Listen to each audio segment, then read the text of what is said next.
Welcome to Saturday Stories. I'm your host, Marina Gabor, and in this episode, we're going to be reading Frank Stockton's story, The Griffon and the Minor Canon. And if you've never heard of this story before, it's kind of a fun story about what happens when a griffin decides that he would like to see his image on a church and how the townspeople respond to his visit. Let's get right into the story, The Griffon and the Minor Canon by Frank R. Stockton. Over the door of an old church which sat in a quiet town of a faraway land, there was carved in stone the figure of a large griffin. The old-time sculptor had done his work with great care, but the image he had made was not a pleasant one to look at. It had a large head with an enormous open mouth and savage teeth. From its back arose great wings, armed with sharp hooks and prongs. It had stout legs in front with projecting claws, but there were no legs behind, the body running out into a long and powerful tail, finished off at the end with a barbed point. This tail was coiled up under him, the end sticking up just back of his wings. The sculptor, or the people who had ordered this stone figure, had evidently been very much pleased with it, for little copies of it, also in stone, had been placed here and there along the sides of the church, not very far from the ground, so that the people could easily look at them and ponder on their curious forms. There were a great many other sculptures on the outside of the church, saints, martyrs, grotesque heads of men, beasts, and birds, as well as those of other creatures which cannot be named, because nobody knows exactly what they were. But none were so curious and interesting as the griffin over the door and the little griffins on the sides of the church. A long distance from the town, in the middle of dreadful wilds scarcely known to man, there dwelt the griffin whose image had been put up over the church door. In some way or other, the old-time sculptor had seen him, and afterward, to the best of his memory, had copied his figure in stone. The griffin had never known this until, hundreds of years afterward, he heard from a bird, from a wild animal, or in some manner which is not now easy to find out, that there was a likeness of him on the old church in the distant town. Now this griffin had no idea how he looked. He had never seen a mirror, and the streams where he lived were so turbulent and violent that a quiet piece of water, which would reflect the image of any, for he had not made such a long flight in a century or more. The news of his coming spread quickly over the town, and the people, frightened nearly out of their wits by the arrival of so extraordinary a visitor, fled into their houses and shut themselves up. The griffin called loudly for someone to come to him. The more he called, the more afraid the people were to show themselves. At length he saw two laborers hurrying to their homes through the fields, and in a terrible voice he commanded them to stop. Not daring to disobey, the men stood trembling. "What is the matter with you all?" cried the griffin. "Is there not a man in your town who is brave enough to speak to me?" "I think," said one of the laborers, his voice shaking so that his words could hardly be understood, "that perhaps the minor canon would come." "Go call him, then," said the griffin. "I want to see him." The minor canon, who filled a subordinate position in the old church, had just finished the afternoon services and was coming out of a side door with three aged women who had formed a weekday congregation. He was a young man of a kind disposition and very anxious to do good to the people of the town. Apart from his duties in the church, where he conducted services every weekday, he visited the sick and the poor, counseled and assisted persons who were in trouble, and taught a school composed entirely of the bad children in the town with whom nobody else would have anything to do. Whenever the people wanted something difficult done for them, they always went to the minor canon. Thus it was that the laborer thought of the young priest when he found that someone must come and speak to the griffin. The minor canon had not heard of the strange event which was known to the whole town except himself and the three old women, and when he was informed of it and was told that the griffin had asked to see him, he was greatly amazed and frightened. "Me!" he exclaimed. "He has never heard of me. What should he want with me?" "Oh, you must go instantly," cried the two men. "He is very angry now because he has been kept waiting so long, and nobody knows what may happen if you don't hurry to him." The poor Minor Canon would rather have had his hand cut off than go out to meet an angry Griffon, but he felt that it was his duty to go, for it would be a woeful thing if injury should come to the people of the town because he was not brave enough to obey the summons of the Griffon. So pale and frightened, he started off. "Well," said the Griffon as soon as the young man came near, "I am glad to see that there is someone who has the courage to come to me." The Minor Canon did not feel very courageous, but he bowed his head. "Is this the town," said the Griffon, "where there is a church with a likeness of myself over one of the doors?" The Minor Canon looked at the frightful creature before him and saw that it was, without a doubt, exactly like the stone image on the church. "Yes," he said, "you are right." "Well then," said the Griffon, "will you take me to it? I wish very much to see it." The Minor Canon instantly thought that if the Griffon entered the town without the people knowing what he came for, some of them would probably be frightened to death, and so he sought to gain time to prepare their minds. "It is growing dark now," he said, very much afraid as he spoke that his words might enrage the Griffon, "and objects on the front of the church cannot be seen clearly. It will be better to wait until morning if you wish to get a good view of the stone image of yourself." "That will suit me very well," said the Griffon. "I see you are a man of good sense. I am tired, and I will take a nap here on this soft grass while I cool my tail in the little stream that runs near me. The end of my tail gets red hot when I am angry or excited, and it is quite warm now. So you may go, but be sure to come early tomorrow morning and show me the way to the church." The Minor Canon was glad enough to take his leave and hurried into town. In front of the church he found a great many people assembled to hear his report of his interview with the Griffon. When they found that he had not come to spread ruin and devastation, but simply to see his stony likeness on the church, they showed neither relief nor gratification, but began to upbraid the Minor Canon for consenting to conduct the creature into the town. "What could I do?" cried the young man. "If I should not bring him, he would come himself and perhaps end by setting fire to the town with his red-hot tail." Still, the people were not satisfied, and a great many plans were proposed to prevent the Griffon from coming into town.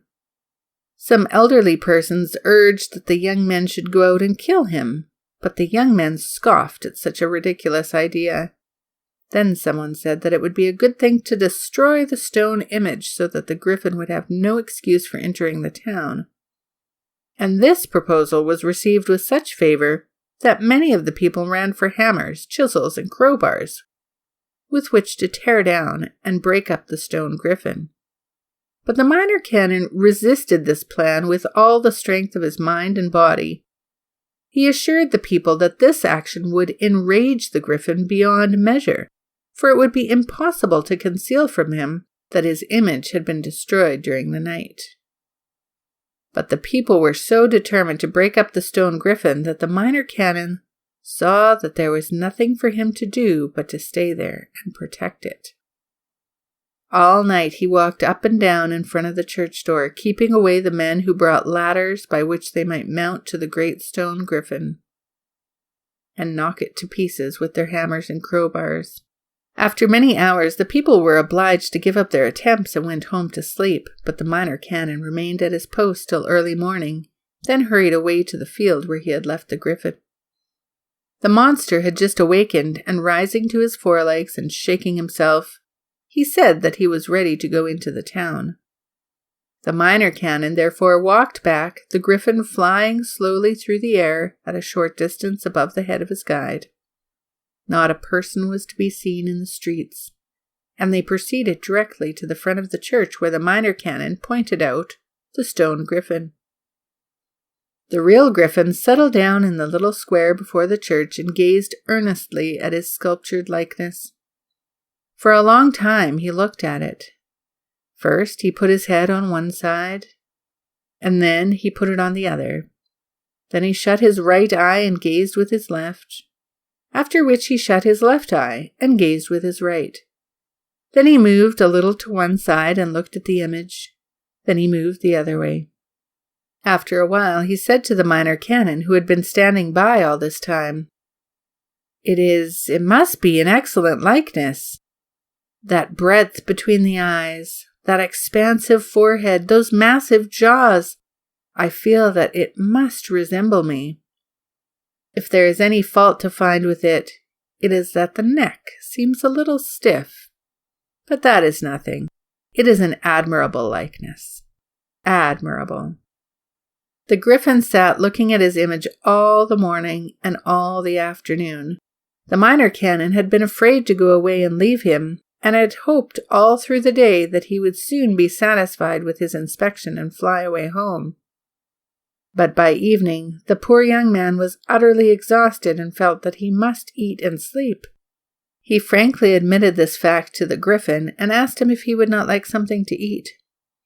He said this because he felt obliged in a politeness to do so, but as soon as he had spoken the words, he was seized with dread lest the monster should demand 6 babies or some tempting repast of that kind. "Oh no," said the Griffon, "I never eat between equinoxes. At the vernal and the autumnal equinox I take a good meal, and that lasts me for half a year. I am extremely regular in my habits and do not think it healthful to eat at odd times. But if you need food, go and get it, and I will return to the soft grass where I slept last night and take another nap." The next day the Griffon came again to the little square before the church and remained there until evening, steadfastly regarding the stone griffin over the door.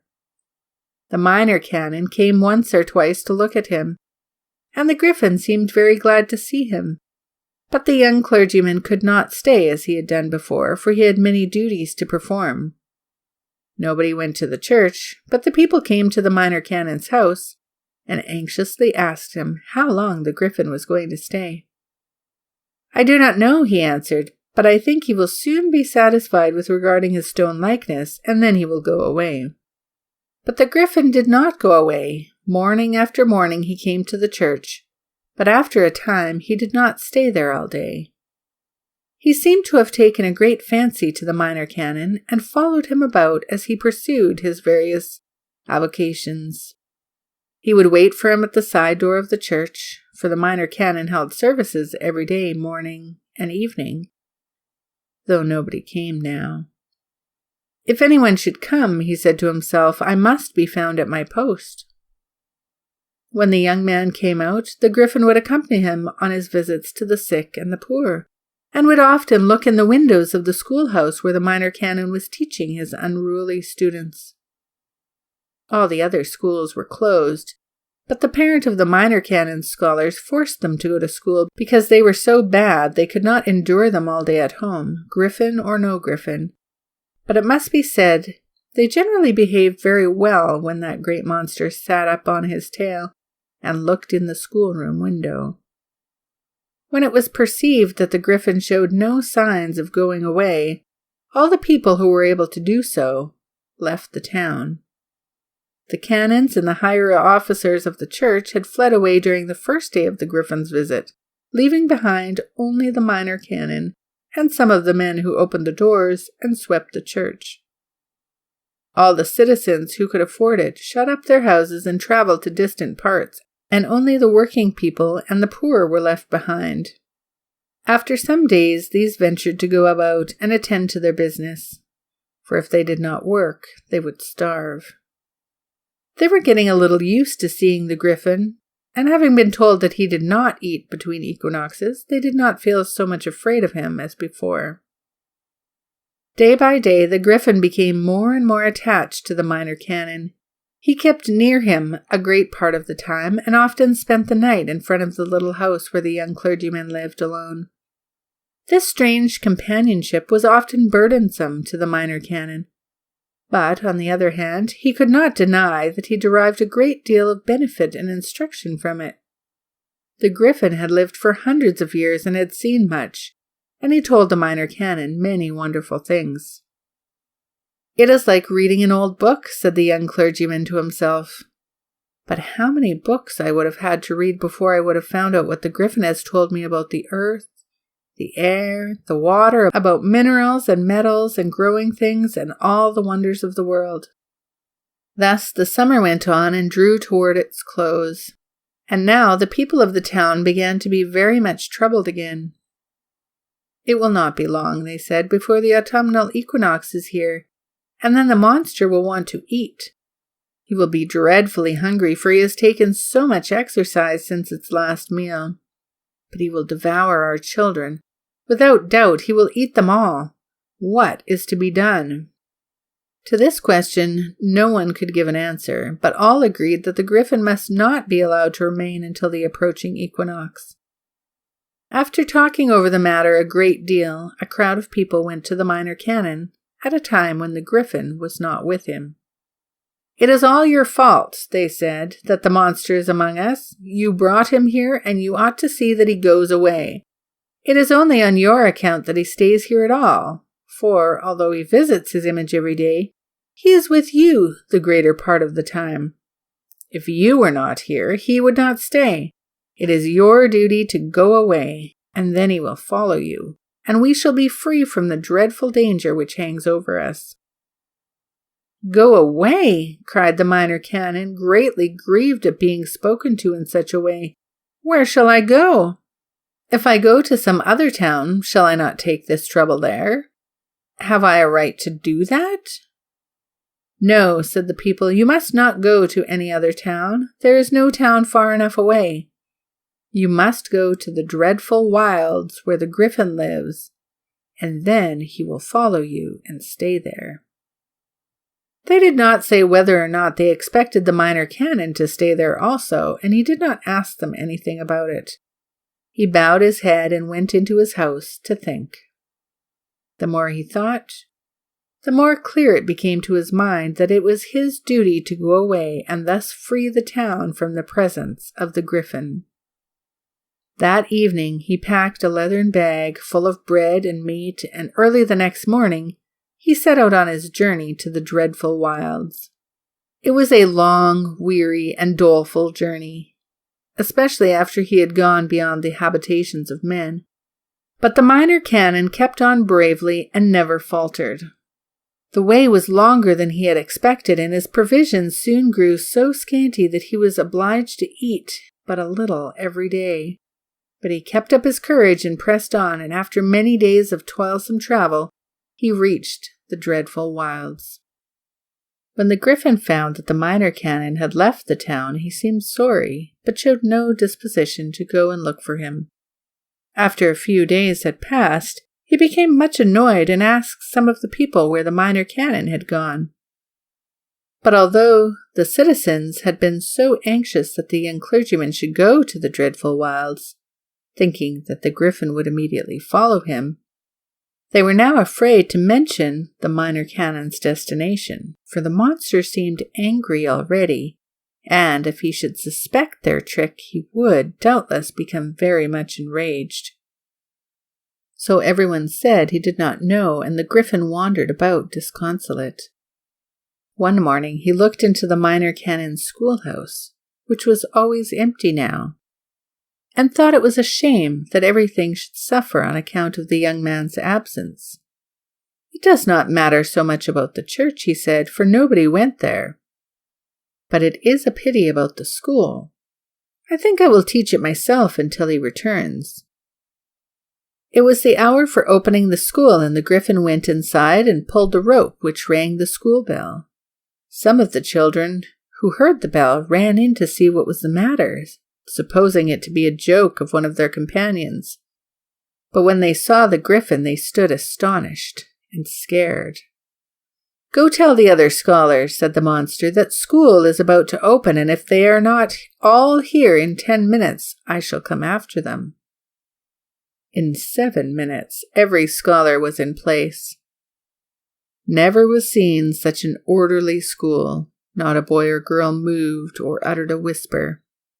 The Griffon climbed into the master's seat, his wide wings spread on each side of him, because he could not lean back in his chair while they stuck out behind, and his great tail coiled around in front of the desk, the barbed ends sticking up, ready to tap any boy or girl who might misbehave.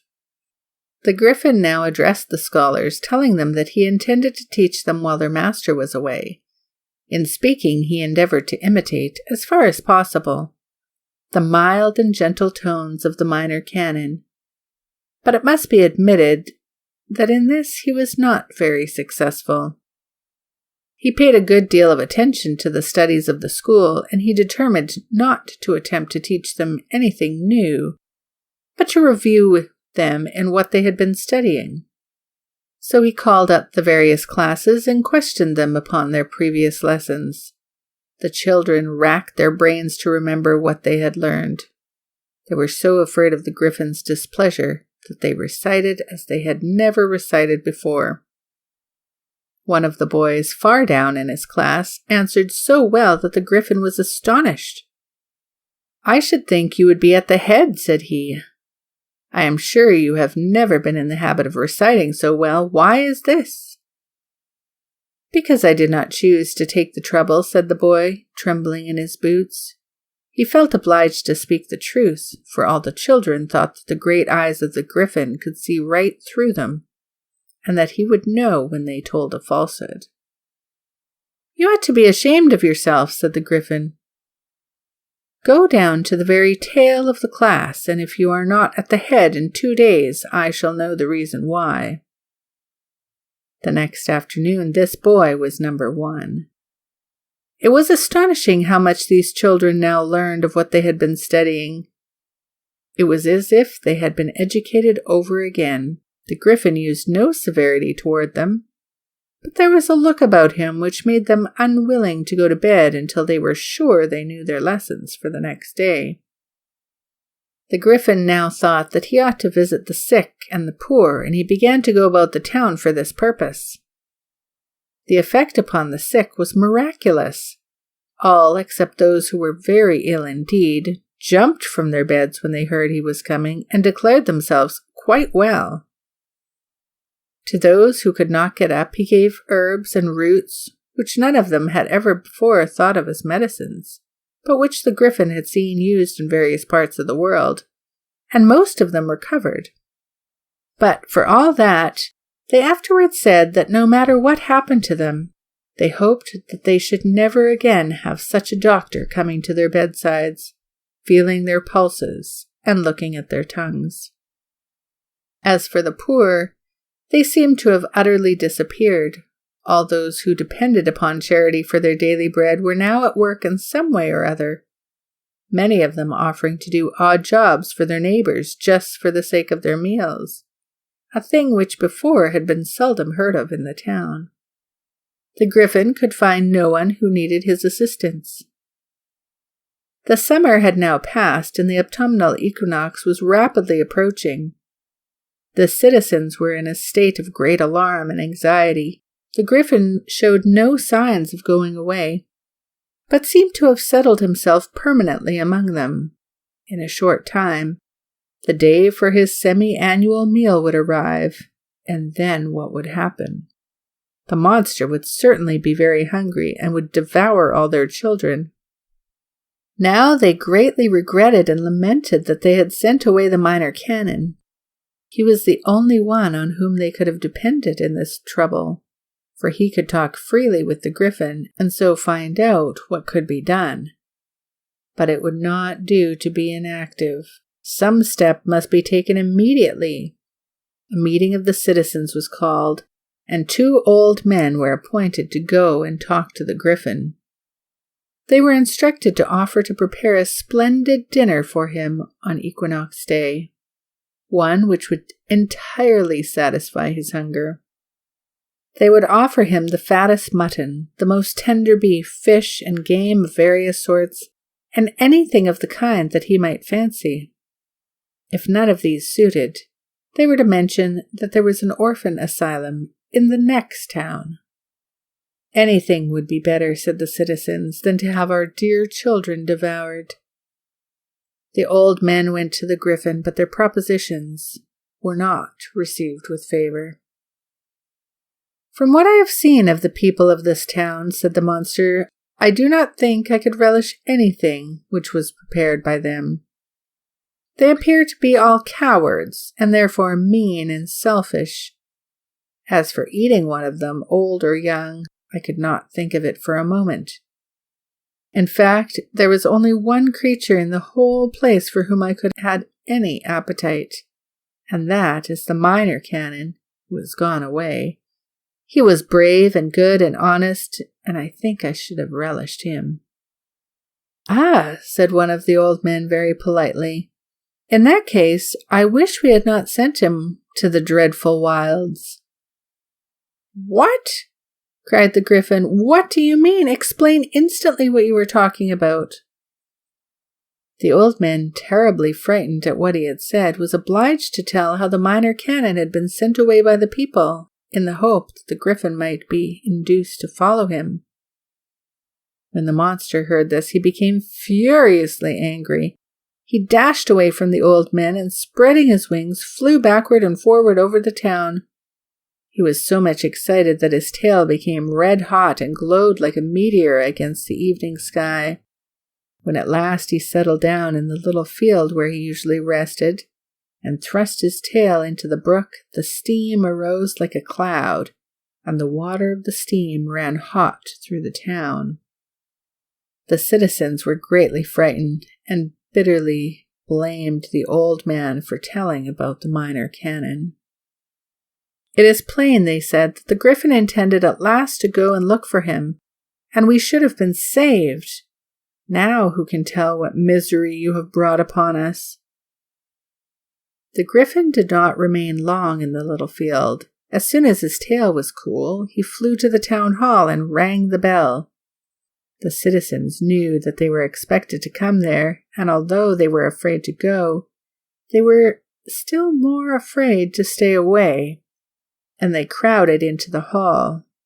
The Griffin was on the platform at one end, flapping his wings and walking up and down, and the end of his tail was still so warm that it slightly scorched the boards as he dragged it after him. When everybody who was able to come was there, the Griffin stood still and addressed the meeting. "I have had a contemptible opinion of you," he said, "ever since I discovered what cowards you are. But I had no idea that you were so ungrateful, selfish, and cruel as I now find you to be. Here was your minor canon, who labored day and night for your good and thought of nothing else but how he might benefit you and make you happy. And as soon as you imagine yourselves threatened with a danger, for well I know you are dreadfully afraid of me, you send him off, caring not whether he returns or perishes, hoping thereby to save yourselves. Now I had conceived a great liking for that young man, and had intended, in a day or two, to go and look him up. But I have changed my mind about him. I shall go and find him. But I shall send him back here to live among you, and I intend that he shall enjoy the reward of his labor and his sacrifices. Go, some of you, to the officers of the church who so cowardly ran away when I first came here, and tell them never to return to this town under penalty of death. And if, when your minor canon comes back to you, you do not bow yourselves before him, put him in the highest place among you, and serve and honor him all his life, beware of my terrible vengeance. There were only two good things in this town, the minor canon and the stone image of myself over your church door. One of these you have sent away, and the other I shall carry away myself." With these words he dismissed the meeting, and it was time, for the end of his tail had become so hot that there was danger of its setting fire to the building. The next morning the Griffin came to the church, and tearing the stone image of himself from its fastenings over the great door, he grasped it with his powerful forelegs and flew up into the air. Then, after hovering over the town for a moment, he gave his tail an angry shake and took up his flight to the dreadful wilds. When he reached this desolate region, he set the stone Griffin upon a ledge of rock which rose in front of the dismal cave he called his home. There the image occupied a position somewhat similar to that it had had over the church door, and the Griffon, panting with the exertion of carrying such an enormous load to so great a distance, lay down upon the ground and regarded it with much satisfaction. When he felt somewhat rested, he went to look for the Minor Canon. He found the young man weak and half-starved, lying under the shadow of a rock. After picking him up and carrying him to his cave, the Griffon flew away to a distant marsh, where he procured some roots and herbs which he well knew were strengthening and beneficial to man, though he had never tasted them himself. After eating these, the Minor Canon was greatly revived and sat up and listened while the Griffon told him what had happened in the town. "Do you know," said the monster when he had finished, "that I have had, and still have, a great liking for you?" "I am very glad to hear it," said the Minor Canon with his usual politeness. "I am not at all sure that you would be," said the Griffon, "if you thoroughly understood the state of the case. But we will not consider that now. If some things were different, other things would be otherwise. I have been so enraged by discovering the manner in which you have been treated that I have determined that you shall, at last, enjoy the rewards and honors to which you are entitled. Lie down and have a good sleep, and then I will take you back to the town." As he heard these words, a look of trouble came over the young man's face. "You need not give yourself any anxiety," said the Griffon, "about my return to the town. I shall not remain there. Now that I've had that admirable likeness of myself in front of my cave, where I can sit at my leisure and gaze upon its noble features and magnificent proportions, I have no wish to see that abode of cowardly and selfish people." The Minor Canon, relieved from his fears, lay back and dropped into a doze, and when he was sound asleep, the Griffon took him up and carried him back to the town.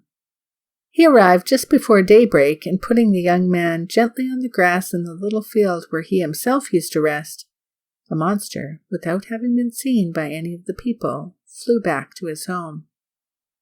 When the Minor Canon made his appearance in the morning among the citizens, the enthusiasm and cordiality with which he was received were truly wonderful.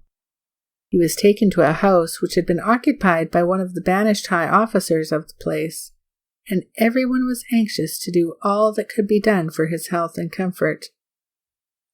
The people crowded into the church when he held services, so that the 3 old women, who used to be his weekday congregation, could not get to the best seats, which they had always been in the habit of taking, and the parents of the bad children determined to reform them at home, in order that he might be spared the trouble of keeping up his former school. The Minor Canon was appointed to the highest office of the old church, and before he died, he became a bishop. During the first years after his return from the dreadful wilds, the people of the town looked up to him as a man to whom they were bound to do honor and reverence, but they often, also, looked up to the sky to see if there were any signs of the Griffon coming back. However, in the course of time, they learned to honor and reverence their former Minor Canon without the fear of being punished if they did not do so. But they need never have been afraid of the Griffon. The autumnal equinox came round, and the monster ate nothing. If he could not have the Minor Canon, he did not care for anything. So lying down with his eyes fixed upon the great stone Griffon, he gradually declined and died. It was a good thing for some of the people of the town that they did not know this. If you should ever visit the old town, you would still see the little griffins on the sides of the church, but the great stone Griffon that was over the door is gone. Thank you for joining me for Saturday Stories. I hope you enjoyed the story. If you would like to dive deeper, do the close read, you can find that resource at summitwriting.net/Saturday-stories/S-S3E4. Until next time, keep reading and writing.